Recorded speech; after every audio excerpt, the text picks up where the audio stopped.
2 Samuel. Chapter 15. And it came to pass after this, that Absalom prepared him chariots and horses, and 50 men to run before him.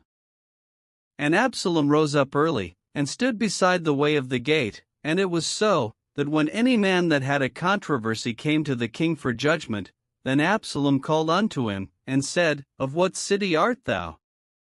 And he said, Thy servant is of one of the tribes of Israel.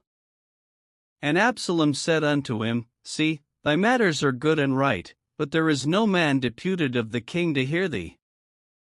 Absalom said moreover, O that I were made judge in the land, that every man which hath any suit or cause might come unto me, and I would do him justice. And it was so, that when any man came nigh to him to do him obeisance, he put forth his hand, and took him, and kissed him. And on this manner did Absalom to all Israel that came to the king for judgment. So Absalom stole the hearts of the men of Israel. And it came to pass after 40 years, that Absalom said unto the king, I pray thee, let me go and pay my vow, which I have vowed unto the Lord, in Hebron. For thy servant vowed a vow while I abode at Geshur in Syria, saying, If the Lord shall bring me again indeed to Jerusalem, then I will serve the Lord. And the king said unto him, Go in peace. So he arose, and went to Hebron. But Absalom sent spies throughout all the tribes of Israel, saying, As soon as ye hear the sound of the trumpet, then ye shall say, Absalom reigneth in Hebron. And with Absalom went 200 men out of Jerusalem, that were called, and they went in their simplicity, and they knew not anything. And Absalom sent for Ahithophel the Gilonite, David's counselor, from his city, even from Gilo, while he offered sacrifices. And the conspiracy was strong, for the people increased continually with Absalom. And there came a messenger to David, saying, The hearts of the men of Israel are after Absalom. And David said unto all his servants that were with him at Jerusalem, Arise, and let us flee, for we shall not else escape from Absalom. Make speed to depart, lest he overtake us suddenly, and bring evil upon us, and smite the city with the edge of the sword. And the king's servants said unto the king, Behold, thy servants are ready to do whatsoever my lord the king shall appoint. And the king went forth, and all his household after him. And the king left 10 women, which were concubines, to keep the house. And the king went forth, and all the people after him, and tarried in a place that was far off.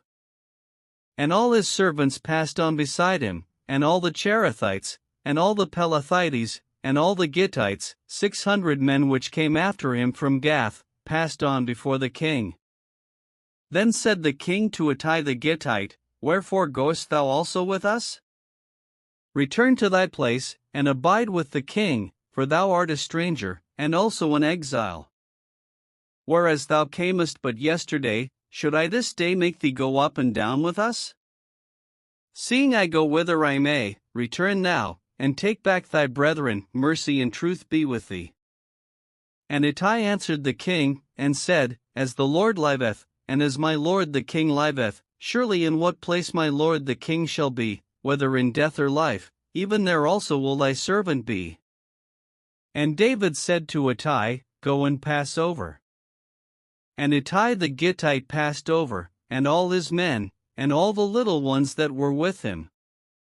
And all the country wept with a loud voice, and all the people passed over. The king also himself passed over the brook Kidron, and all the people passed over, toward the way of the wilderness.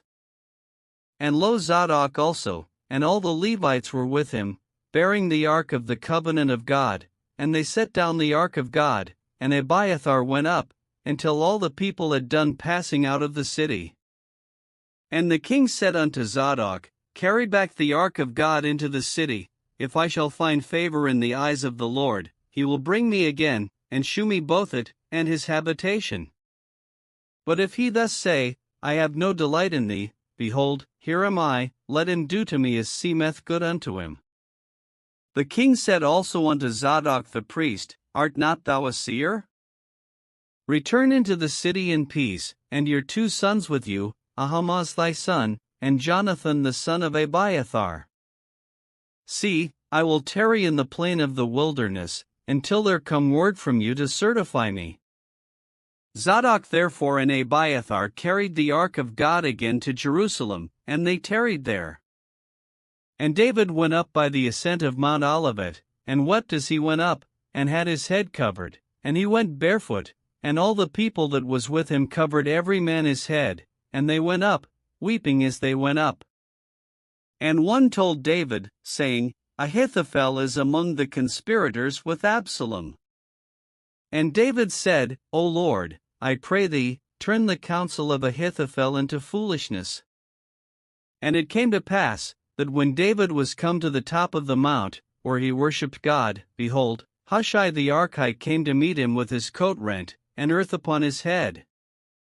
Unto whom David said, If thou passest on with me, then thou shalt be a burden unto me. But if thou return to the city, and say unto Absalom, I will be thy servant, O king, as I have been thy father's servant hitherto, so will I now also be thy servant, then mayest thou for me defeat the counsel of Ahithophel. And hast thou not there with thee Zadok and Abiathar the priests? Therefore it shall be, that what things soever thou shalt hear out of the king's house, thou shalt tell it to Zadok and Abiathar the priests.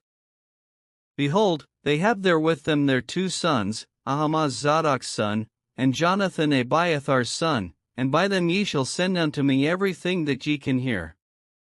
So Hushai David's friend came into the city, and Absalom came into Jerusalem.